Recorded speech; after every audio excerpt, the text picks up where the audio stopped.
Hola, hola, ¿cómo están? Sean todos bienvenidos a un nuevo programa de ¿Qué dice la Biblia? Les agradecemos a ustedes que están ahí del otro lado de la pantalla, tanto los que están en el canal de YouTube como en el canal de la televisión. Les agradecemos por estar acompañándonos en este nuevo programa, por estar acompañándonos y apoyándonos en todos los programas que estamos haciendo. Les recordamos que pueden suscribirse a nuestro canal de YouTube, el cual es Perspectiva Siglo XXI, y así poder estar ayudándonos para poder seguir creciendo y obviamente llevar el Evangelio a toda raza, tribu, pueblo, nación, a cada persona en este mundo, que es la misión que tenemos nosotros, ¿no? No solamente tenemos el canal de YouTube, obviamente estamos en otras redes sociales que ahora van a estar apareciendo en pantalla. Pueden ir a seguirnos, pueden darle me gusta a las publicaciones y también poder compartirlo. Pero más que nada vamos a agradecer también a aquella persona que nos acompaña cada programa en la explicación de los versículos y en la explicación del tema de hoy, que es Matías López. Mati, ¿cómo estás? Hola Mariano, hola a todos los que están del otro lado, muchas gracias por acompañarnos en un nuevo programa.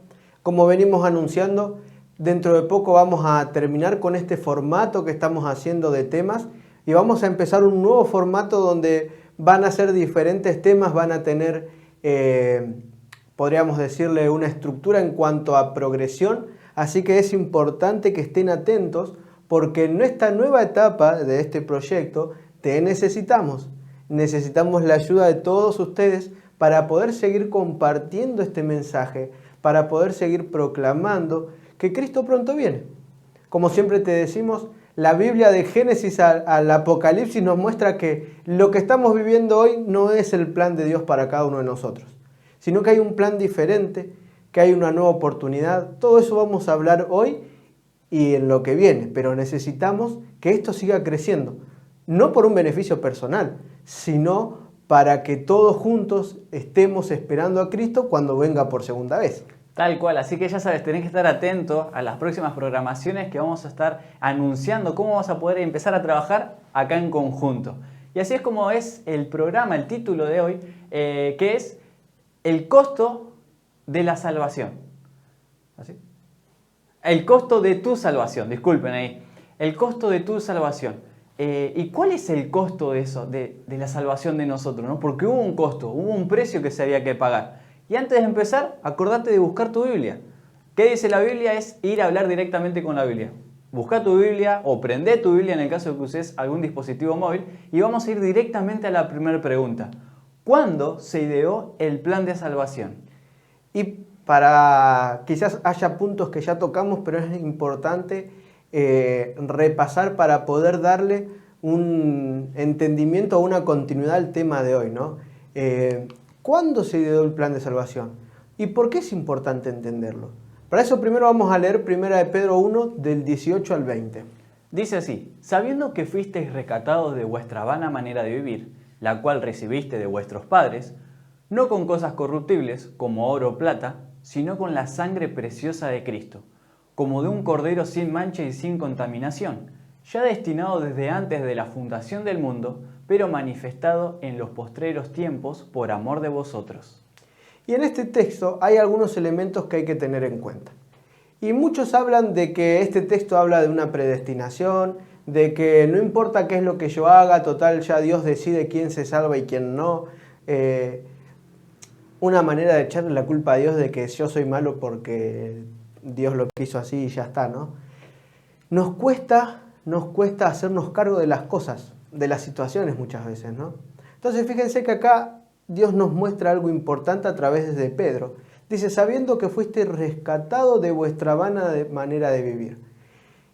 Y desde Adán en adelante se hereda algo que es innato cada vez que nacemos, que es la tendencia hacia el pecado. La tendencia hacia ir en rebelión a lo que Dios nos quiere decir.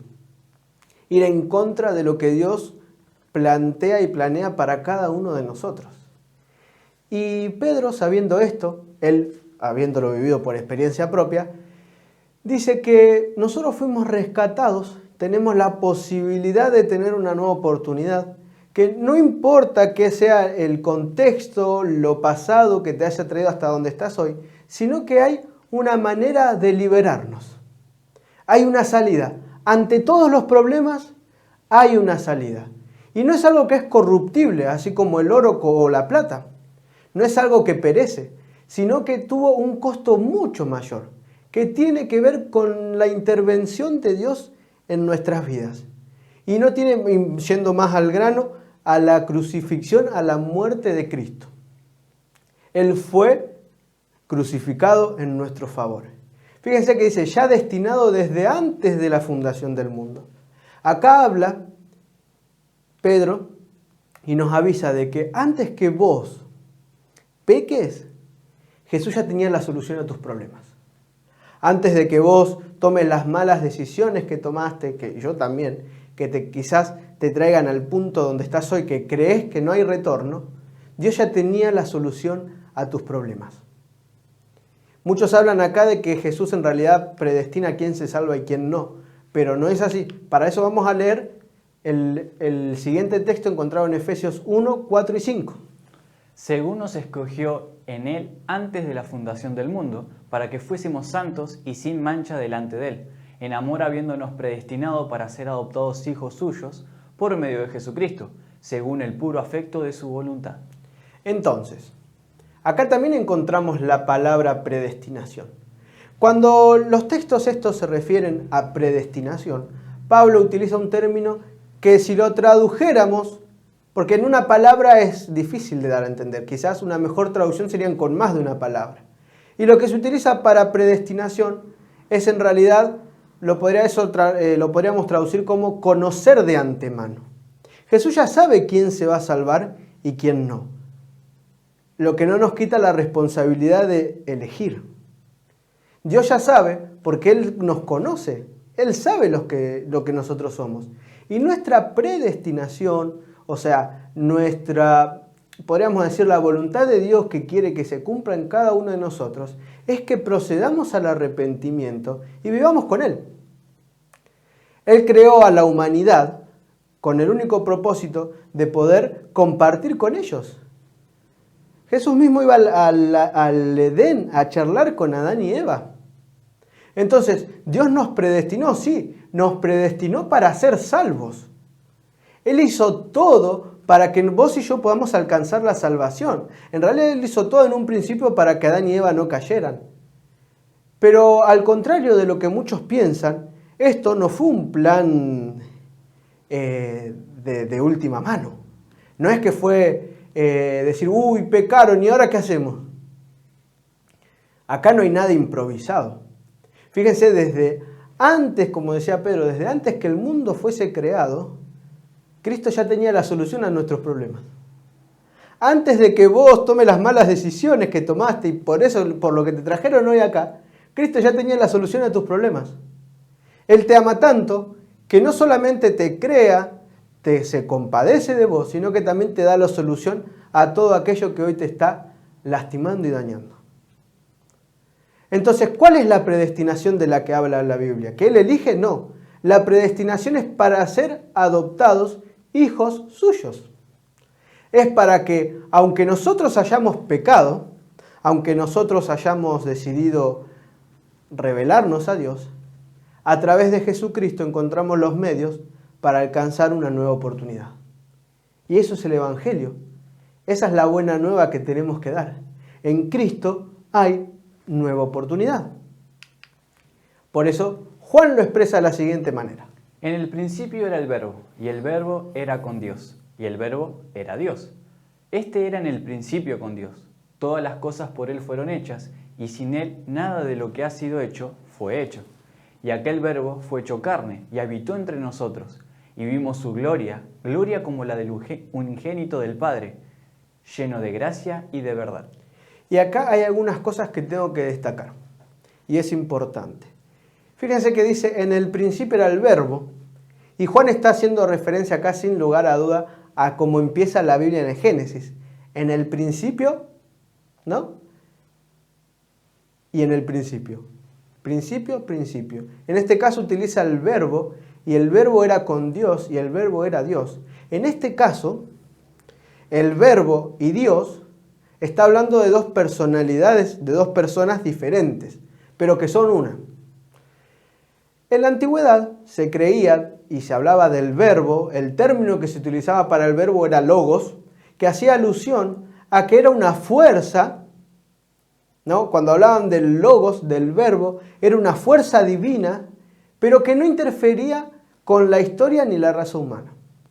Muchos creen y creían, y al día de hoy se cree, que Dios fue un Dios que no tuvo contacto con la naturaleza que creó, con el mundo. Es más, presentan a un Dios atemporal, pero que es un Dios estático, un Dios que crea y abandona. ¿Sí? En este caso, ustedes tienen que pensar que Juan le está hablando a un público que tenía muchas connotaciones helenísticas. O sea, creían muchas cosas por tradición griega. Los griegos creían que el cuerpo era aquello que era pecado, impuro, y el alma era aquello que era santo. Por eso, cuando hablaban del verbo, ellos no concebían la manera de que algo divino se volviera humano. Ellos no podían entender de que a Dios se haga hombre. Ellos no podían entender de que Dios, Jesús, meta las manos en el barro para modelar y crear a la humanidad. Y acá Juan muestra de que este verbo estaba en el principio con Dios y todo fue hecho por Él. Sí, Dios te ama tanto que Él no se puede quedar ajeno a tu dolor. Él no puede quedarse ajeno al dolor de la raza caída. Él no pudo quedarse de brazos cruzados mientras el pecado se intensificaba cada más en sus hijos. Entonces aquel verbo, Dios, se hizo carne. Dios te ama tanto que Él no se puede desligar de lo que a vos te pasa. Él tiene que interferir. En Él no hay variación, porque el tiempo a Él no lo modifica, porque Él es un Dios eterno. Pero Él decide meterse en el tiempo para darnos una nueva oportunidad. Para que vos y yo tengamos la posibilidad de alcanzar la salvación, por más que no la merezcamos. Y ese verbo se hizo carne. Y hay muchos pensamientos con respecto a esto. Muchos decían que es imposible, entonces que lo que se veía de Jesús era un cuerpo fantasma, que en realidad Él era 100% Dios, pero que lo que rondaba era un cuerpo inerte, ¿no? Que era como un fantasma. Otros dicen que, por ejemplo, Jesús no es totalmente Dios, sino que es un ser creado. Otros hablan de que sí, Jesús era 50% hombre y 50% divino. Pero cuando estudiamos la Biblia en profundidad, nos damos cuenta de que, en primer lugar, hay cosas que no podemos responder. Pero sí, en segundo lugar, de que Dios era 100% humano y 100% divino. ¿Cómo era esto posible? ¿Cómo es esto posible? Y cuando Él vuelva nos lo va a explicar, pero hoy no lo podemos llegar a entender. Sí podemos llegar a entender de que Dios era 100% humano y 100% divino. Y en Filipenses 2 encontramos que Él, siendo igual a Dios, no escatimó ser Dios, sino que decidió ser semejante a los hombres. Y rehusó a todo ese poder y se hizo carne por amor a vos y por amor a mí. ¿Te das cuenta de la clase de amor que Dios tiene por nosotros? Y decidió habitar entre nosotros. Y vimos su gloria como la del unigénito del Padre. Y acá hay una confusión porque nosotros tenemos una mentalidad muy actual. Y cuando hablamos del unigénito, siempre hablamos del primer hijo varón o mujer. Pero siempre hace referencia, en la Biblia se hablaba del primer hijo varón. Nosotros creemos que unigénito hace alusión a el primer hijo. Cuando la Biblia en realidad el término que utiliza no hace referencia a eso, sino a alguien que es único en su género, único en su clase. Entonces fíjense qué interesante, porque por ejemplo si ustedes después van a leer en Hebreos 11, encontramos que ahí Pablo escribe de que Isaac era el unigénito de Dios, de Abraham. Ahora, ¿Isaac fue el primer hijo? No, el primer hijo fue Ismael. Sí era el primer hijo, pero el prometido y el de la promesa. Entonces, unigénito no tiene que ver con primer hijo carnal, sino con una clase, con una distinción. Y este verbo hecho carne, que es Jesús, 100% humano y 100% divino, está lleno de gracia, de la gracia del Padre. Y yo me imagino a Juan escribiendo ya en sus últimos días este evangelio y pensando, por ejemplo, en la transfiguración, recordando de Jesús cuando fue transfigurado o en la ascensión. Pero la gracia va junto con la verdad. Tenemos que ser conscientes de eso, porque muchas veces nosotros amamos al Dios de la gracia y de las nuevas oportunidades, pero rechazamos al Dios de la verdad. Ese Dios de la verdad que nos insta a vivir una vida conforme a lo que la verdad dice, a la palabra de Dios dice, ¿no? Y siguiendo con la siguiente pregunta ahora, Mariano. ¿Se podía salvar el hombre por sus propios méritos? ¿Y ustedes qué creen? ¿Podemos? Creo que, humanamente siempre estamos acostumbrados a ganarnos las cosas, ¿no? A querer decir, sí, yo tengo esto porque lo conseguí, porque trabajé. Imagínense ustedes si Dios permitiría esto. Pero vamos a ver qué dice la Biblia. ¿Hay algo que yo pueda hacer para ser salvo? ¿Hay algún mérito en mí para alcanzar la salvación? Fíjense lo que dice Salmo 53. Dice el necio en su corazón, no hay Dios.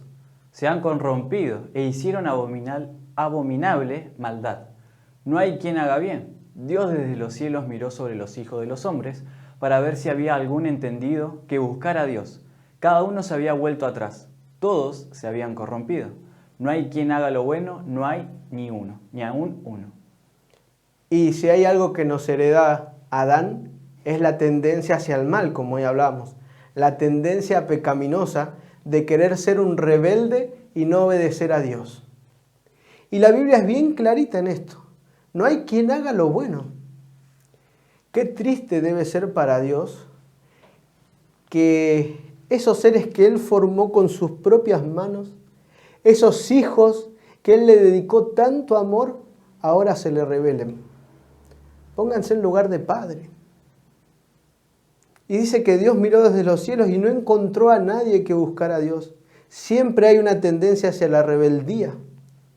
Entonces, claro que un humano no puede salvar por otro humano. Pónganse ustedes a pensar en esto. En primer lugar, ponete a pensar, ¿estarías dispuesto a dar la vida por otra persona?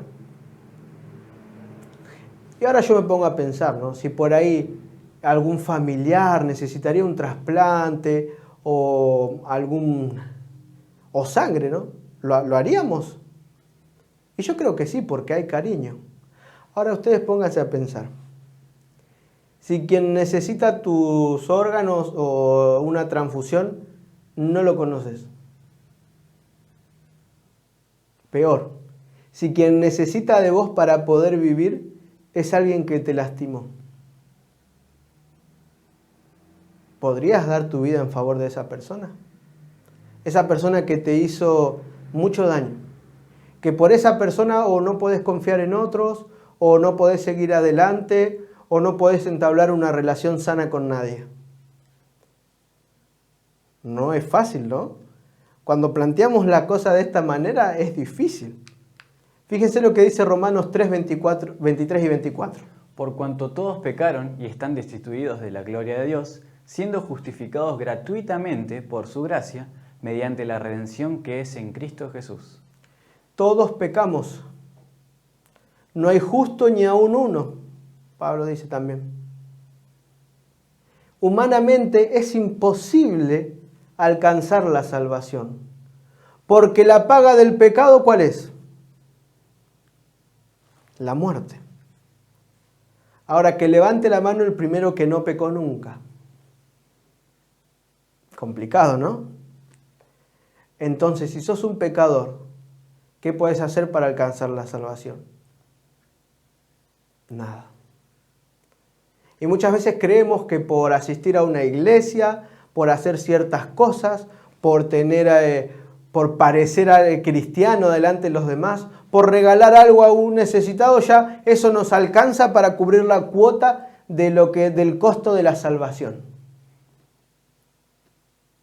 Cuando en realidad actuar de esa manera tendría que ser la conclusión del agradecimiento que tengo por la oportunidad inmerecida de ser salvo. Somos justificados gratuitamente por su gracia. Y muchas veces creemos que algo gratuito no tiene costo, pero no es así. Muchas veces consideramos que lo gratuito es fácil de conseguir, pero no es así. Muchas veces cuando se nos presenta algo de manera gratis, creemos que no es importante, pero no es así. Siguiente pregunta, María. ¿Por qué podemos decir que Dios nos ama si somos pecadores? ¿Por qué podemos decir que tenemos un Dios que nos ama si en primer lugar yo soy pecador? No lo merezco. En segundo lugar, ¿por qué decimos que hay un Dios de amor si hay tanta maldad en este mundo? ¿Cómo podemos decir que tenemos un Dios de amor si hay violaciones en todas las índoles, si hay guerras, si hay hambre, si hay enfermedades? ¿Cómo podemos decir que hay un Dios de amor si hay todos estos problemas en la tierra? ¿Cómo Dios demuestra su amor? ¿Qué dice Juan 3, 16 y 17? Porque de tal manera amó Dios al mundo, que ha dado a su Hijo unigénito, para que todo aquel que en Él cree no se pierda, mas tenga vida eterna. Porque no envió Dios a su Hijo al mundo para condenar al mundo, sino para que el mundo sea salvo por Él. Y tenemos que entender que si sucede lo que sucede en este mundo, no es porque sea la voluntad de Dios para sus criaturas, sino que es la consecuencia del libre albedrío que vos y yo tenemos. Si en este mundo hay maldad, es porque vos y yo somos personas malas, que desobedecemos la voz de Dios. Dios nunca va a obligar a nadie, pero Cristo no vino a este mundo a instaurar un reino terrenal, sino que vino a mostrar que hay mucho más allá de lo que nosotros podemos ver. Y parafraseando un poquito este Juan 3:16, que lo escuchamos de mil maneras, podríamos decir que Dios amó tanto, y cuando uno habla del mundo en la Biblia, en realidad el mundo hace referencia a aquellos que son enemigos de Dios. ¿Sí?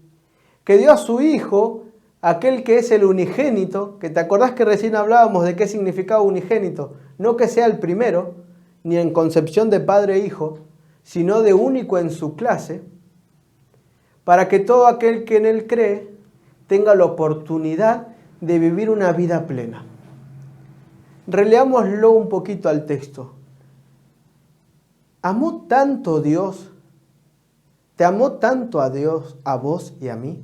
Ay, que me estás mirando. ¿Te ama tanto?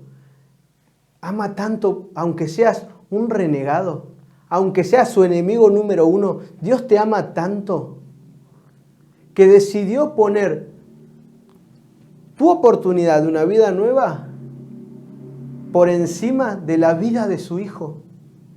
Su Hijo que era único en su clase, Dios. Para que vos, que sos un cabeza dura, y yo que soy un cabeza dura, que tendemos a ir en contra de Dios, tengamos la oportunidad de proceder al arrepentimiento. Que a pesar de que no lo merecemos, porque cometemos miles de errores, Dios nos ponga la vida eterna por delante y podamos acceder a ella de manera inmerecida, pero comprada a un costo valiosísimo, la sangre del Cordero. Porque Dios envió a su Hijo. Dios no se pudo quedar de brazos cruzados ante tu sufrimiento y tuvo que interceder y formar parte activa en el plan de salvación.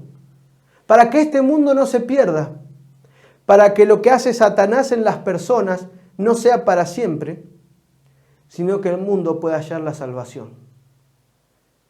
Para que vos, al enfrentarse a esos problemas que tenés, que pueden ser dificultades materiales, enfermedades, problemas familiares, encuentres una salida. Entonces decime si esto no es amor. ¿Qué es amor? Hebreos 9, 27 y 28 dicen lo siguiente.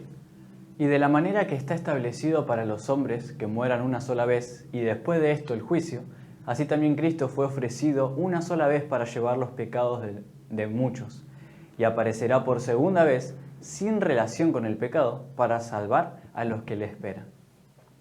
Y Jesús, cuando vino a esta tierra, tomó la imagen de la humanidad caída. Y mucho se debate sobre este tema, ¿no? Que Jesús era pecador, que no era pecador, que si pecó, si no pecó. Cristo no pecó, que si era un humano más, que no. Ahora, ¿cuál fue la apariencia que Dios tomó cuando vino a la tierra?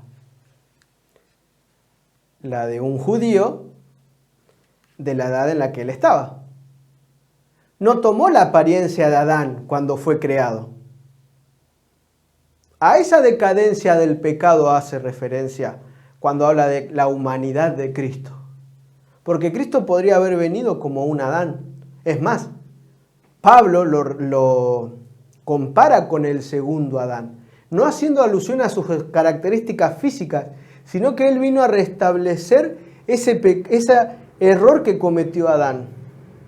Vino a mostrar que a pesar de que el mundo está en decadencia, a pesar de que Satanás está cada vez más profundamente metido en las personas, aunque la moral está cada vez peor, aunque hay cada vez menos respeto por la vida ajena, donde vale más un par de zapatillas que la vida de alguien, donde es más importante algunos dólares o algunos pesos que la salud de un abuelito. Cristo vino a mostrarnos que hay una salida. Porque así como está determinado para todos, y como ya lo dijimos muchas veces, detrás del telón hay un gran juicio, Cristo fue ofrecido una sola vez por el pecado de muchos. Y fíjense que hay una correlación en tres eventos importantes: el juicio, la muerte de Jesús y su retorno por segunda vez. Todo es un plan que está bien trazado. Todo formó parte y forma parte de una estrategia para salvar a la humanidad. Vino por primera vez, se hizo hombre, no pecó, vivió una vida sin pecado, ejemplo y digna del Hijo de Dios, Dios mismo, y ahora va a venir por segunda vez. Ya no como un Mesías sufriente, ya no como un Mesías que venía a morir, sino como un rey, sin relación con el pecado, para dar fin a este mundo de pecado y de tinieblas, para terminar de una vez por todas el reino de perdición que instauró Satanás desde la caída de nuestros padres Adán y Eva. Y en Cristo tenemos nueva vida, y en Cristo tenemos nueva oportunidad. Y Hebreos, el autor, dice lo siguiente: Dios, habiendo hablado muchas veces y de muchas maneras en otros tiempos a los padres por los profetas, en estos postreros días nos ha hablado por el Hijo, a quien constituyó heredero de todo, y por quien asimismo hizo el universo, el cual, siendo el resplandor de su gloria y la imagen misma de su sustancia, y quien sustenta todas las cosas con la palabra de su poder, habiendo efectuado la purificación de nuestros pecados por medio de sí mismo, se sentó a la diestra de la majestad en las alturas. Y en tres textos se ejemplifica todo el plan de la redención, todo el plan de salvación.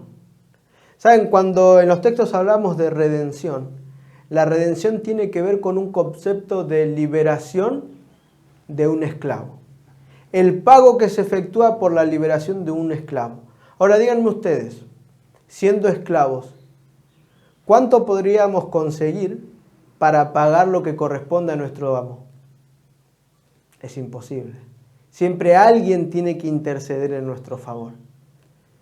Y Dios, a lo largo de la historia, envió a muchas personas a convencer al mundo de muchas veces, dice muchas veces y de muchas maneras, a través de personas enviadas, a través de los profetas.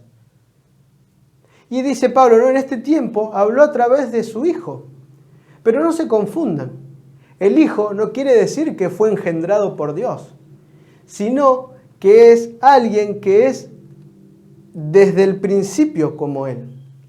Porque Él dice que asimismo hizo el universo. Es el heredero de todos. Y fíjense cómo lo describe en el versículo 3, como el resplandor de su gloria y la imagen misma de su sustancia. Entonces aquel que te diga que Jesús es un ser creado, que Jesús no era 100% hombre ni 100% humano, que existió después, no es lo que dice la palabra de Dios. Acá dice que tanto Jesús como Dios son de la misma sustancia. Y en Él se sustentan todas las cosas. Pero Dios necesitaba tomar una parte activa en el plan de salvación e interceder. Ese Dios atemporal decidió volverse temporal momentáneamente para rescatarte, para darme una nueva oportunidad, como ya te lo dije. Y habiendo efectuado la purificación de nuestros pecados, ¿por medio de quién? Por medio de un sacerdote, por medio de un pastor, por medio de alguna figura. No. Por medio de su Hijo, por medio de Dios. Solamente en Él hay salvación. No hay otro nombre dado a los hombres en que podamos alcanzar la salvación, solamente Jesucristo hombre. Él es el único capaz de interceder en nuestro favor. Pero Él se quedó con su muerte. No es que murió, resucitó y ya está. Y no es que está sentado a la diestra de la majestad, como muchos creen, haciendo nada. El plan de salvación ahora toma otra dimensión después de su muerte. Eso ya lo estudiamos muchas veces. Él no solo se hizo hombre, murió en tu favor, ascendió a los cielos, sino que hoy intercede, porque sus méritos son los que nos hacen aptos para alcanzar la salvación. Y si esto no es amor, no sé qué sea amor. Si esto no es la manera en la que se ejemplifica el amor de un ser creador hacia su criatura, no sé, díganme ustedes dónde está el amor. Dios te ama tanto que no se puede quedar ajeno a tus problemas. Él intercede en tu favor. Él viene a mostrarte que en Él hay vida, que hay vida en abundancia, que Él tomó todos los recaudos para que el pecado un día se termine, para que este mundo lleno de dolor, de angustia, que te lo pueden causar diferentes motivos, se van a terminar. Dios te quiere dar una nueva oportunidad. Y Dios trazó un plan que fue cumplido a través, dice que envió profetas. Él anunció lo que iba a suceder. Y yo me pongo a pensar hoy en día en nuestra vida. Mariano, ya que nos estás ahí acompañando, Sí. ¿a vos te gustaría cumplir la voluntad de Dios en tu vida? Sí, me encantaría. ¿Y cómo sabes si lo que estás haciendo es la voluntad de Dios o no? Contestame a ver así, lo que vos crees, sin necesidad de... Es un poco complicado porque uno está con esa incertidumbre de si esto lo que estoy haciendo es la voluntad de Dios o no, y sé que no se va a manifestar una señal en el cielo que te va a decir, sí, es este camino, pero creo yo que tomar la decisión y estar confiado con, obviamente, previa oración, creo que Dios va utilizando personas, situaciones, que te va confirmando esa decisión que tomaste y diciendo, es por acá, esta es la voluntad que yo quiero. Pero yo tengo que dar ese paso previo, creo que antes, ¿no? Claro. Nosotros pensamos, ¿no? que Dios nos hable significa que, como decías vos, Mariano, que como que de repente el sol te encandile, ¿no? Sí. Como que venga una super luz o que estés acostado y una figura toda resplandeciente aparezca. Cuando Dios dice de qué manera habló, lo leíamos en el versículo anterior, a través de los profetas. O sea que no esperemos a que se nos revele de una manera misteriosa o sobrenatural, si no estamos acostumbrados a buscar su voluntad en la palabra de Dios. ¿Por qué no ir más sencillo? A la palabra de Dios, a la Biblia. Ahí vamos a encontrar la voluntad de Dios. ¿Que puede pasar lo otro? Claro que puede pasar. Claro que sí. Pero eso no va a suceder si nosotros no nos entregamos de corazón al Señor y empezamos desde lo más básico, que es empezar a comunicarnos con Él a través de su palabra. ¿Y por qué digo esto? Porque Jesús tuvo un ministerio en la tierra.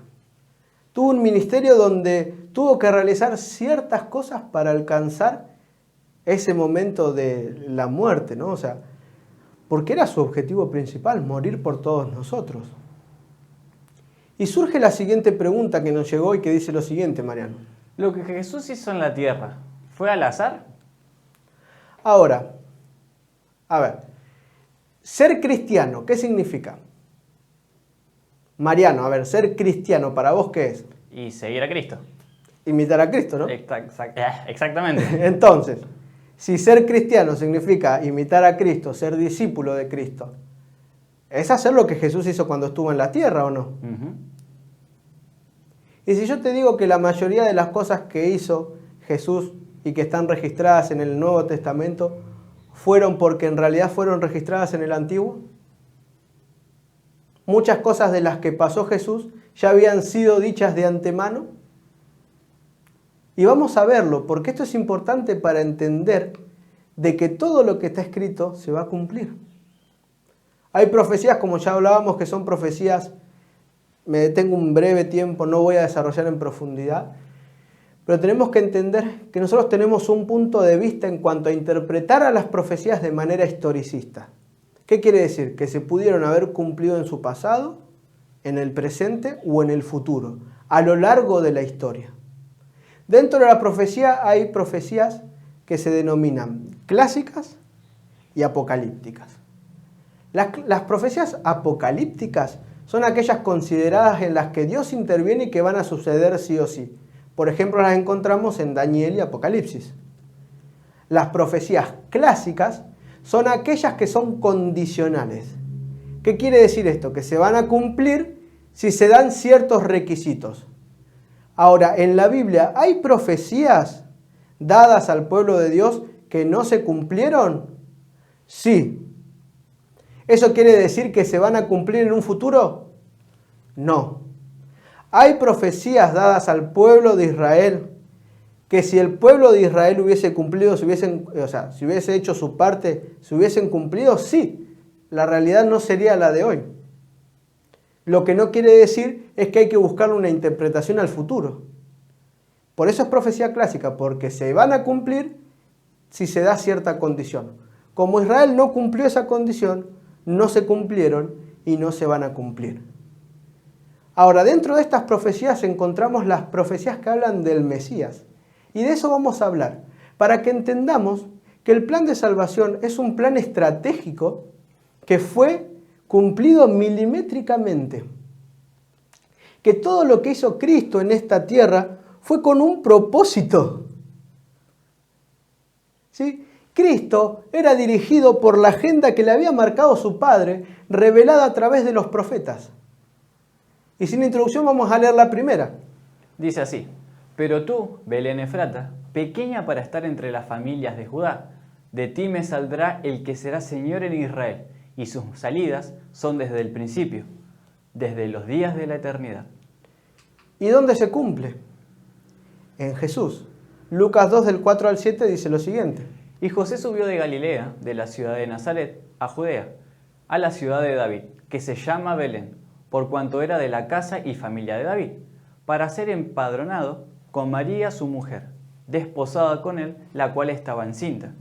Y aconteció que estando ellos allí, se cumplieron los días de su alumbramiento, y dio a luz a su hijo primogénito, y lo envolvió en pañales y lo acostó en un pesebre, porque no había lugar para ellos en el mesón.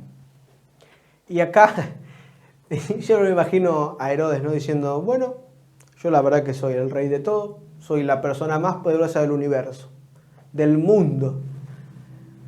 Voy a hacer que todos se empadronen porque yo soy el más grande. Voy a dar un decreto y que todos vayan a empadronarse a su ciudad de nacimiento. Seguramente que María y José, si no hubiese salido esta orden, no hubiesen ido a Belén. Él, creyendo que cumplía su propia agenda como rey, cuando en realidad era un siervo más a la voluntad de Dios. Fíjense que Dios empieza a utilizar hasta los reyes, porque cuando los engranajes del cielo empiezan a acomodarse y empiezan a trabajar, no hay quien los detenga. Cuando hablábamos hoy acerca del plan de Dios, del propósito en tu vida, y permitimos que estos engranajes empiecen a funcionar, no hay nadie que te puede frenar. No hay nadie que pueda detener la voluntad de Dios en tu vida. Y ahí estaban María y José viajando hacia Belén. Y Jesús viene a nacer en un pesebre, en un lugar. Y muchas veces nosotros creemos que Jesús nace en este lugar porque María y José eran pobres. Decimos, no, Jesús vino y nació en la pobreza. Jesús no nació en la pobreza. Si María y José hubiesen sido pobres, no hubiesen ido a buscar lugares en los mesones. Ellos tenían el dinero para pagar un mesón. Porque ser pobre no es sinónimo de ser humilde. Porque conozco a muchos pobres orgullosos y a muchos ricos humildes. El estatus social no te da la humildad. La humildad es permitir que Cristo nazca en tu corazón. Entonces, en estos engranajes que empiezan a funcionar, ya Jesús desde su nacimiento estaba cumpliendo la voluntad de su Padre. Entonces vino a un lugar a nacer para demostrarnos que Dios no le importa renunciar a todo. Imagínense que un tiempo antes estaba sentado en el trono de la majestad, siendo servido por los ángeles, viviendo una vida de Dios, porque es Dios. Y no rehusó a despojarse de todo por amor a vos. Decidió renunciar a eso. Y muchas veces nosotros no estamos dispuestos a renunciar a nada por Cristo, cuando Él renunció a todo por nosotros. Es para pensarlo, ¿no? Fíjense la siguiente profecía. El Espíritu de Jehová, el Señor, está sobre mí, porque me ungió Jehová. Me ha enviado a predicar buenas nuevas a los abatidos, a vendar a los quebrantados de corazón, a publicar libertad a los cautivos y a los presos apertura de la cárcel, a proclamar el año de la buena voluntad de Jehová y el día de venganza del Dios nuestro, a consolar a todos los enlutados.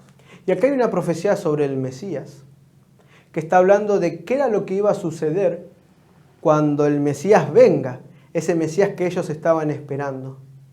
Y fíjense lo que sucede aproximadamente 30 años después del nacimiento humilde, no pobre, humilde de Jesús en aquel pesebre. Vino a Nazaret, donde se había criado, en el día de reposo entró a la sinagoga, conforme a su costumbre, y se levantó a leer. Y se le dio el libro del profeta Isaías, y habiendo abierto el libro, halló el lugar donde estaba escrito, y enrollado el libro, lo dio al ministro y se sentó, y los ojos de todos en la sinagoga estaban fijos en él. Y comenzó a decirles, hoy se ha cumplido esta escritura delante de vosotros. Y acá hay un antes y un después, ¿no? En el 17 dice, halló el lugar donde estaba escrito. ¿Y qué era lo que estaba escrito? Lo que había dicho el profeta. Y ¿saben? Muchas veces nosotros pensamos, qué casualidad, ¿no? Mira qué coincidencia. Ustedes saben que en la antigüedad, en las sinagogas se habían construido no porque Dios las había decretado, sino porque fue la adaptación que hizo el pueblo judío cuando estaba preso en Babilonia, cautivo en Babilonia, de poder adorar a Dios. No tenían acceso al templo, entonces creaban estas sinagogas, que eran lugares donde se encontraban las escrituras, y un rabino tenía una especie de pupitre, un lugar donde se sentaba, una silla especial, donde se sentaba o se paraba y leía una porción de la escritura. Pero lo que pasaba a leer el encargado no era lo que a él le parecía. Había un cronograma estipulado.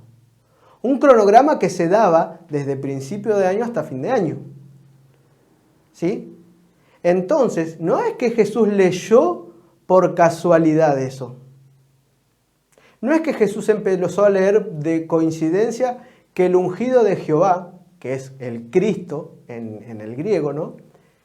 De que le tocaba predicar las buenas nuevas. vendar los quebrantados de corazón, libertar a los cautivos, abrir la cárcel de los presos. No fue casualidad lo que él leyó, sino que era lo que correspondía a ese día. ¿Por qué? Porque el tiempo se tenía que cumplir. Y cuando enrolló, se sentó y mientras todos lo miraban, dijo a viva voz lo que todos sabían, pero nadie quería reconocer. Yo soy ese Mesías. Ese Mesías que vino a darte una nueva oportunidad.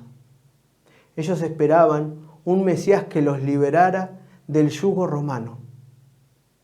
Pero en realidad Cristo vino a esta tierra a liberarnos del yugo del pecado. La presencia del Mesías en la tierra viene a liberar la condena que Adán y Eva trajeron al transgredir la ley de Dios. La presencia de Cristo en nuestra vida tiene que traernos libertad de eso que estamos arrastrando por mucho tiempo y que no podemos seguir así si queremos pertenecer al reino de los cielos. No solamente vino a dar vista a los ciegos,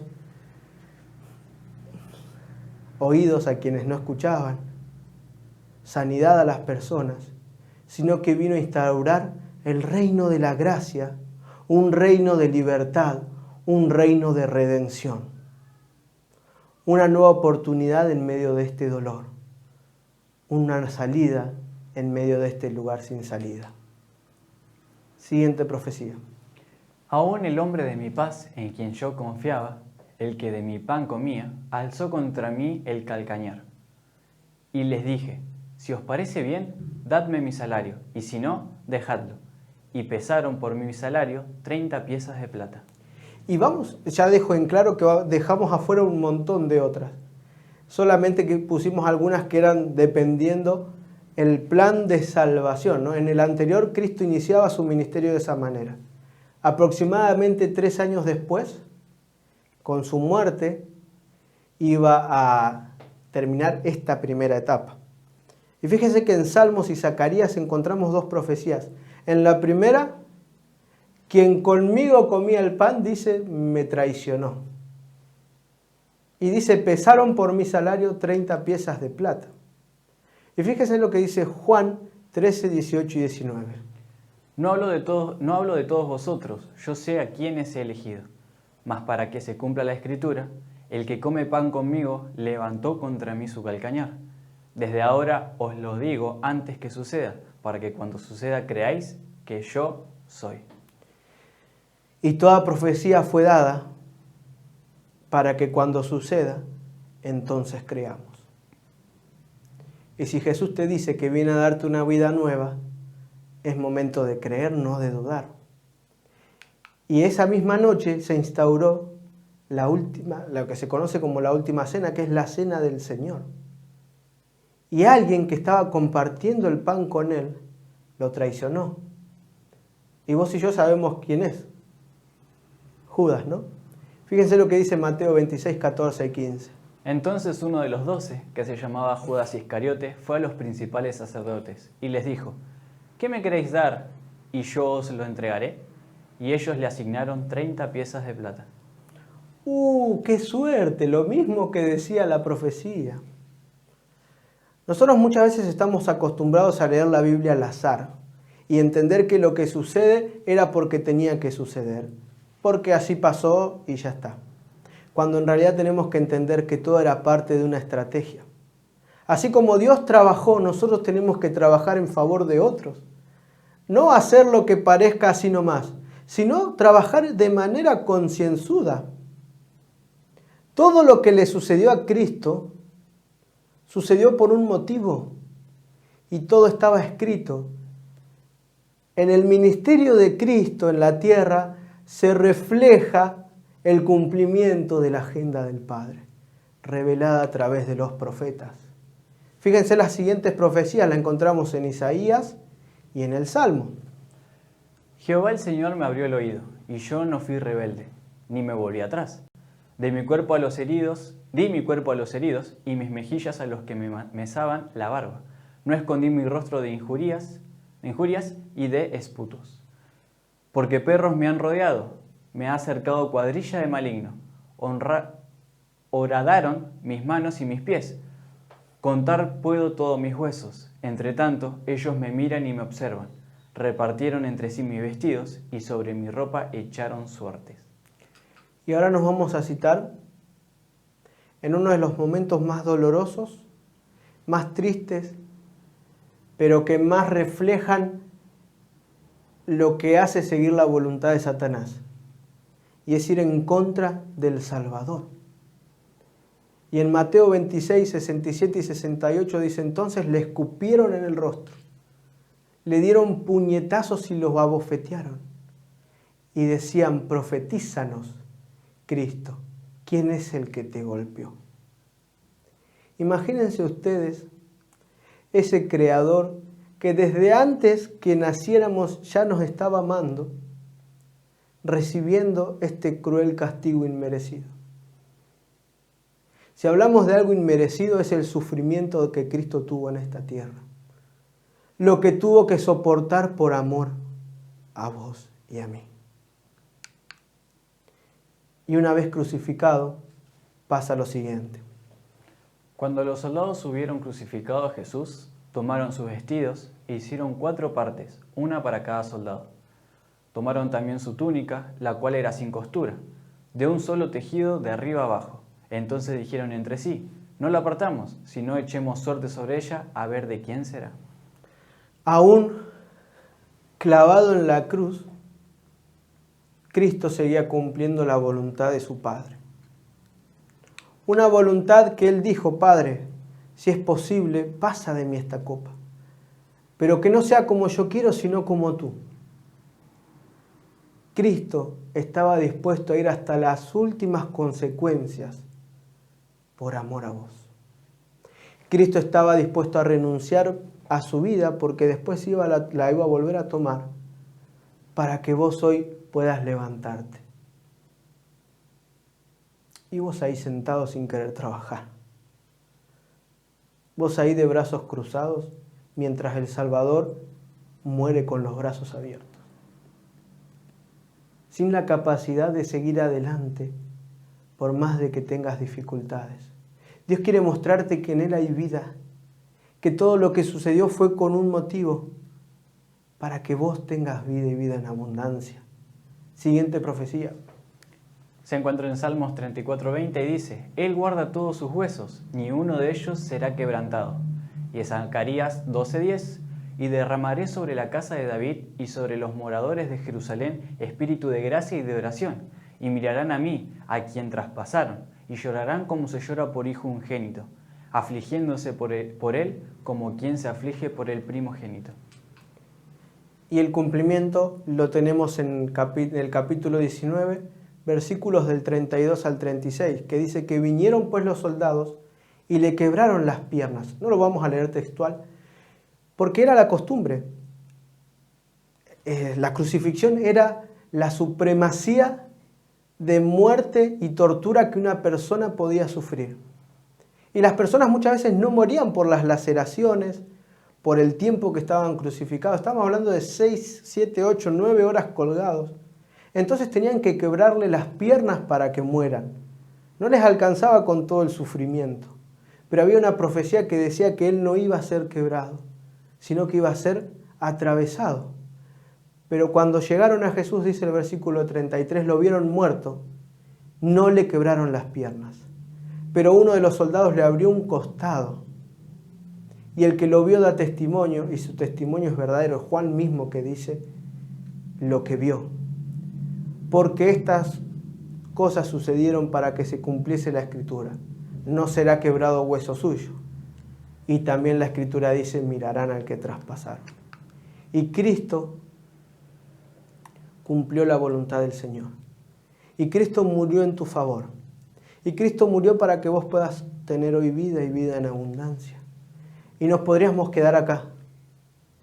Pero hay algo más. El plan de salvación no terminó con la muerte de Jesús.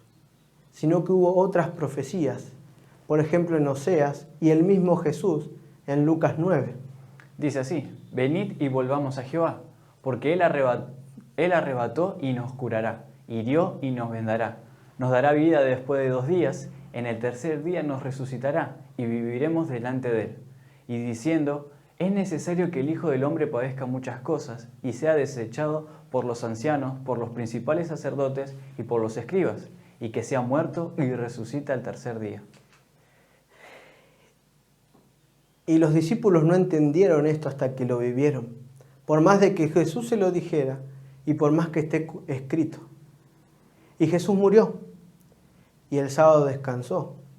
Y Marcos 16 registra que habiendo pues resucitado Jesús por la mañana, el primer día de la semana, o sea el domingo, apareció primeramente a María Magdalena, de quien había echado 7 demonios. Y la muerte de Cristo es solamente una etapa en el plan de salvación que Él hizo por vos y por mí. Era necesario que Él entregara su vida. Un sacrificio mejor que cualquiera que nosotros podríamos dar. ¿Para qué? Para que podamos alcanzar la vida. Y Cristo resucitó y prometió algo más. Y fíjense, y este es el último texto que vamos a leer hoy, lo que sucede en Hechos 1 del 8 al 11. Pero recibiréis poder cuando haya venido sobre vosotros el Espíritu Santo, y me seréis testigos en Jerusalén, en toda Judea, en Samaria y hasta en lo último de la tierra. Y habiendo dicho estas cosas, viéndolo ellos, fue alzado, y le recibió una nube que lo ocultó de sus ojos. Y estando ellos con los ojos puestos en el cielo, entre tanto que él se iba, he aquí se pusieron junto a ellos 2 varones con vestiduras blancas, los cuales también les dijeron: varones Galileos, ¿por qué estáis mirando al cielo?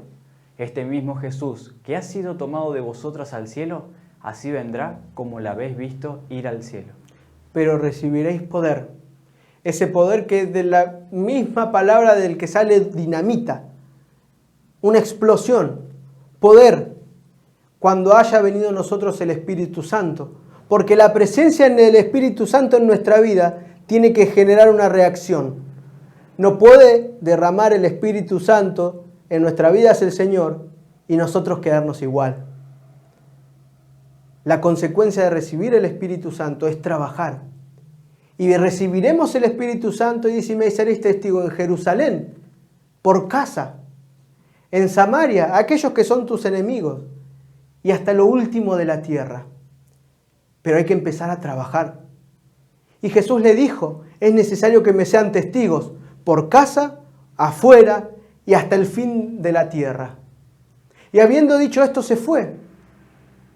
Y yo me imagino a los discípulos mirando el cielo, contemplando al Cristo que se iba, ese Cristo que los había llamado en medio de su día de pesca, encontrado cobrando impuestos, una madre habiéndolo cargado en el vientre. Y se estaba yendo, y ellos recordando todo su ministerio, su muerte, quizás Pedro recordando esta nueva oportunidad que Dios le había dado. Y miraban cómo se iba, y cómo se iba, y se quedaron contemplando a Jesús.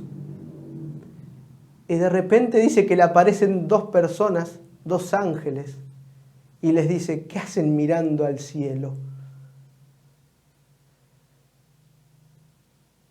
Muchas veces nos pasa que nos ponemos a ver el techo y ahí nos quedamos.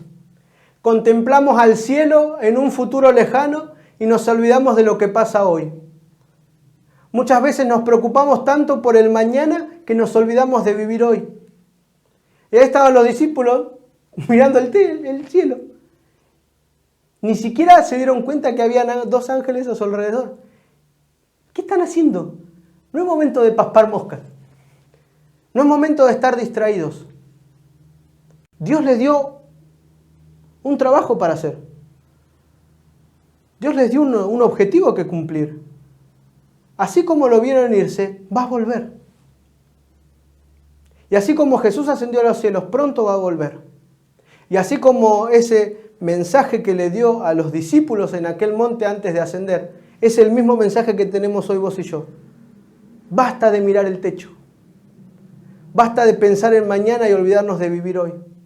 Es momento de entender que hoy Cristo vino a liberarte de aquello que te está oprimiendo. Hoy Cristo te viene a traer una nueva oportunidad. Hoy Cristo viene a darte la solución a tus problemas. Solamente tenés que aceptarlo. Es momento de trabajar. Así como se fue, pronto va a volver. Que cuando Cristo vuelva, no te encuentre mirando el techo, sino trabajando en su favor. Así como dijo Mati, es momento de trabajar, es momento de levantarnos, arremangarnos y empezar a actuar, empezar a hacer la misión, empezar a trabajar en esa misión que Dios nos encomendó. Muchísimas gracias a cada uno de ustedes por acompañarnos en este nuevo programa.